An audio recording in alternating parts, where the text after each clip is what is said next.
Hello, चलिए प्रश्न को पढ़ते हैं कि इलेक्ट्रॉन पुंज क्षैतिज दिशा में पूर्व की ओर गतिमान है। यदि पुंज ऊपर की ओर लगने वाले एक समान चुंबकीय क्षेत्र से गुजरता है तो यह किस दिशा में विक्षेपित होगा, हमें बताना है।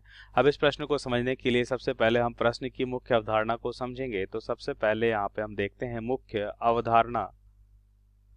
तो मुख्य अवधारणा में देखेंगे कि यदि कोई भी आवेश या गतिमान आवेश चुंबकीय क्षेत्र में अगर गति कर रहा है तो उस पर बल लगता है और उस बल की दिशा क्या होती है। तो बल की दिशा को फ्लेमिंग के बाएं हाथ के नियम से निकालते हैं। तो यहाँ पे क्रॉस हमने बना रखा है, यह बताता है चुंबकीय क्षेत्र की दिशा को जो इस तल के लंबवत अंदर की ओर है।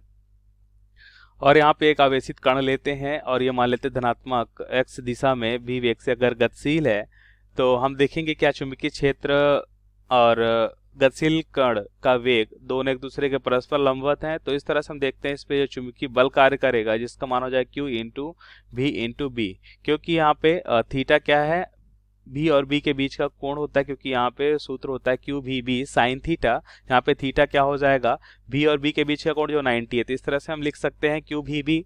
अब ध्यान से देखिए, हम यहाँ पे देखते हैं फ्लेमिंग के बाएं हाथ के नियम से इस पे लगने वाले बल की दिशा। तो यहाँ पे हम देखेंगे फ्लेमिंग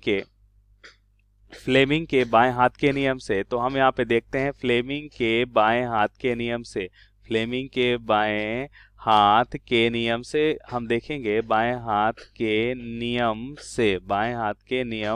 से हम क्या देखते हैं, ध्यान से देखिए। हम बाएं हाथ के तीन उंगलियों को परस्पर लंबवत रखते हैं, मतलब अंगूठा, अंगूठे की बाद वाली तर्जनी और उसके बाद वाली उंगली मतलब मध्यिका को।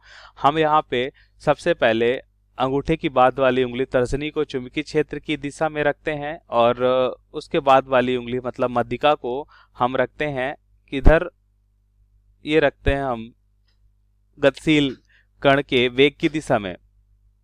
अब यहाँ पे ये चुंबकीय क्षेत्र की दिशा हो तर्जनी होगी, मध्यिका हो जाएगा यहाँ पे वेग की दिशा, और अंगूठे की जो दिशा है ये क्या बताता है, ये बताएगा हमारा, क्या बताएगा, ये बताएगा चुंबकीय बल की दिशा। तो हमने यहाँ पे देखा कि इसलिए यहाँ पे जो इस स्थिति में हमें चुंबकीय बल की दिशा क्या मिल रही है, ऊपर की ओर मिल रही है। अब ध्यान से देखिए, हम उत्तर को समझ लेते हैं। तो अब उत्तर में देखेंगे हमें क्या बताना है, हमें यहाँ पे बताना है कि इलेक्ट्रॉन पुंज क्षैतिज दिशा में पूर्व की ओर गतिमान है। अब देखिए क्षैतिज दिशा में पूर्व, पहले तो यहाँ पे ध्यान से देखिए, ये हो जाएगा हमारा ये एक्स दिशा। हम ऐसा कर लेते हैं, पहले हम यहाँ पे देखते हैं ये क्षैतिज में है, ये भी क्षैतिज में है, और एक हम यहाँ पे हमने बना रखा है ये ऊर्ध्वाधर। ठीक है, तो अब ध्यान से देखिए यहाँ पे, तो ये हो जाएगा पूर्व कहलाएगा, ये क्या कहलाता है, पश्चिम कहलाता है, ये क्या कहलाएगा, उत्तर, और ये क्या कहलाएगा, दक्षिण।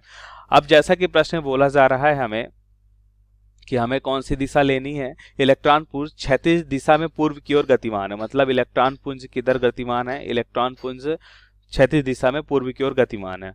अब इसके बाद हम देखते हैं यदि पुंज ऊपर की ओर लगने वाले एक समान चुंबकीय क्षेत्र से गुजरता है, ऊपर की ओर लगने वाले एक समान चुंबकीय क्षेत्र, तो ऊपर की ओर एक समान चुंबकीय क्षेत्र है, तो चुंबकीय क्षेत्र की दिशा हो जाएगी ये चुंबकीय क्षेत्र की दिशा हो गई, ये हो जाएगा इलेक्ट्रॉन पुंज के वेग की दिशा। तो इस पे लगने वाले बल की दिशा क्या होगी, तो फ्लेमिंग के बाएं हाथ के नियम से हम इसे निकाल सकते हैं। तो फ्लेमिंग के बाएं हाथ के नियम से हम देखेंगे चुंबकीय तर्जनी को हम चुंबकीय क्षेत्र की दिशा में रखेंगे, तो तर्जनी उंगली को हमने चुंबकीय क्षेत्र की दिशा में रखा और मध्यिका को हमने वेग की दिशा में रखा। ठीक है, तो ये हो जाएगा हमारा वेग की दिशा और ये है चुंबकीय क्षेत्र की दिशा। तो अंगूठा किस दिशा में आ रहा है, बाएं हाथ का अंगूठा हमारा इस तल के लंबवत बाहर की ओर आ रहा है, तो इस तल के लंबवत बाहर की ओर ये बताएगा हमारा चुंबकीय क्षेत्र की दिशा। लेकिन ये धनात्मक आवेश के लिए होता है, ऋणात्मक आवेश है इलेक्ट्रॉन, तो इसलिए हम देखेंगे इसके विपरीत हो जाएगा। ठीक है, ये धनात्मक आवेश की दिशा हो जाएगी या चुंबकीय बल की दिशा होगी ये, तो ये धनात्मक आवेश के लिए, ऋणात्मक आवेश के लिए इसी के विपरीत हो जाएगा। चुंबकीय बल की दिशा ऋणात्मक आवेश के लिए इसी के विपरीत हो जाएगा। तो इस पे हम देखते हैं बल क्या हो जाएगा, इधर इस दिशा में लगेगा अंदर की ओर, तल के अंदर की ओर कौन सी दिशा है, उत्तर दिशा है।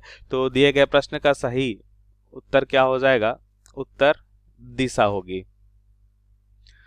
तो उत्तर दिशा हो जाएगा। अब उत्तर देख लेते हैं, यहाँ पे दिए गए प्रश्न का सही उत्तर क्या हो जाएगा, किस दिशा में विक्षेपित होगा, तो उत्तर दिशा में विक्षेपित हो जाएगा। तो यह हमारे प्रश्न का सही उत्तर होगा। आशा करते हैं आपको समझ आया होगा। धन्यवाद।